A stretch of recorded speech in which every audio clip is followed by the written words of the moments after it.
Obduction Review.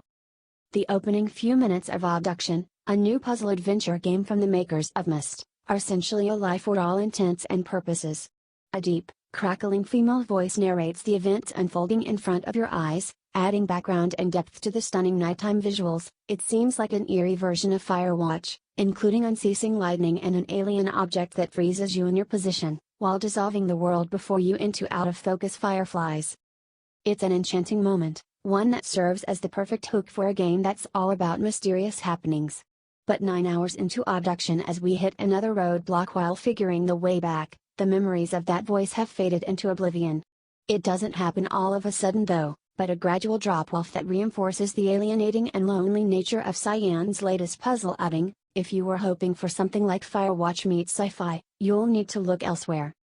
The developer's most famous piece of art remains one of its first games, Myst, whose ethos and principles have largely defined every puzzle game the studio has created in the 2 decades since then, for better or for worse. Obduction is very much a part of that school, even though its stunning visuals belie its old manner of doing things. As a classic puzzle game, you can choose between 2 types of navigation at the start of Obduction. The default free roam lets you use WASD navigation and walk, sprint control, or you can opt for point-and-click option, to replicate the feeling of playing the original Myst. Post its 3-minute prologue involving your abduction by the alien object, your journey in Obduction begins on a place called Narrates. While the ground you walk on seems Earth-like, you can see purple surfaces, floating rocks and the outline of other planets in the distance.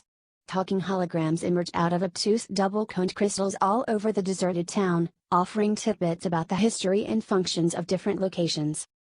There's talk about preparing for battle, but there are no signs that point to a struggle. To make things even weirder, you can't actually access the alien purple area, leaving you in an enclosure of sorts.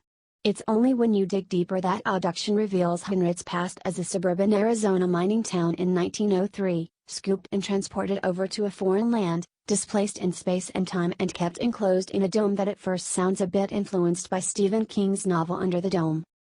Only, the way out isn't as improbable as it may initially appear, which can frankly be said of many puzzles in the game.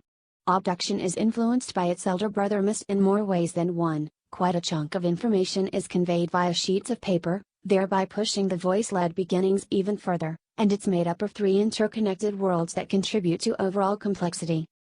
In Obduction, getting to explore a new world is exhilarating. The quality of visuals is top-notch, and each place, despite devoid of any living being, pulls you in the moment you lay eyes on it. Cyan has never liked to prod its players, and if you keep the hint system off, located in the game settings, the onus is on you to make sense of your environment. As you try to find things to tinker with, it could be a lever, wheel, valve, pulley system, a projector, an object with a clue underneath, or even a license plate. In a bid to change your situation, you will be left perplexed. Over and over. The game's insistence on not giving any directions via dialogues, musical, or visual cues until you make the right move can be both frustrating, more so when you have spent half an hour just running back and forth from one place to another, and rewarding, because when you do figure it out, the sense of accomplishment is all the more special knowing it's been all your effort.